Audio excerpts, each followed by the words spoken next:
છોટાઉદેપુર જિલ્લાના બોડેલીથી કવાંટ જતો માર્ગ છેલ્લા ઘણા સમયથી બિસ્માર હાલતમાં છે, જેને લઈને આજે પંથકના લોકોનો ગુસ્સો ફાટી નીકળ્યો.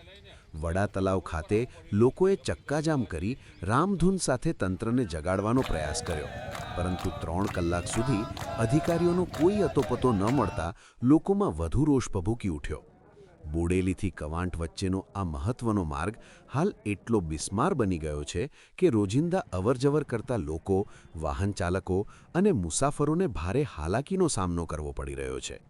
ખાસ કરીને શિહોદ ભારજ નદીનો પુલ તૂટી જતા તમામ વાહન વ્યવહાર આ માર્ગ પર ડાયવર્ટ કરવામાં આવ્યો હતો, જેના કારણે રસ્તાની સ્થિતિ વધુ બગડી ગઈ હોવાનું સ્થાનિકો જણાવી રહ્યા છે. સ્થાનિકોના કહેવા મુજબ છેલ્લા 3 વર્ષથી આ રસ્તાની હાલત અત્યંત નાજુક બની ગઈ છે. ખાડાઓથી ભરાયેલા માર્ગ પર પસાર થવું મુશ્કેલ બની ગયું છે અને અનેકવાર નાના મોટા અકસ્માતનો ભય પણ સતત સતાવી રહ્યો છે. પ્રદર્શનકારીઓએ આક્ષેપ કર્યો હતો કે 3 કલાક સુધી ચક્કાજામ ચાલતો રહ્યો છતાં તંત્રના જવાબદાર અધિકારીઓએ સ્થળ પર પહોંચવાની તસદી લીધી નહોતી.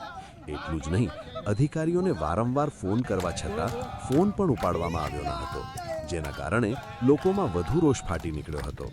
પ્રદર્શન દરમિયાન લોકોએ રામધૂન કરીને અનોખી રીતે તંત્રને જગાડવાનો પ્રયાસ કર્યો હતો. સાથે જ ચીમકી ઉચ્ચારી હતી કે જ્યાં સુધી તંત્ર તરફથી રસ્તાના સમારકામ અંગે સ્પષ્ટ બાંયધરી આપવામાં નહીં આવે ત્યાં સુધી આંદોલન વધુ ઉગ્ર બનશે. હાલ બોડેલીથી કવાંટ માર્ગનો પ્રશ્ન માત્ર રસ્તાનો નથી, પરંતુ પંથકના હજારો લોકોની રોજિંદી સુરક્ષા અને સુવિધા સાથે જોડાયેલો પ્રશ્ન બની ગયો છે. હવે જોવું રહ્યું કે તંત્ર લોકોના આક્રોશને કેટલા ગંભીરતાથી લે છે અને ક્યારે આ બિસ્માર માર્ગને સુધારવા માટે પગલાં ભરે છે.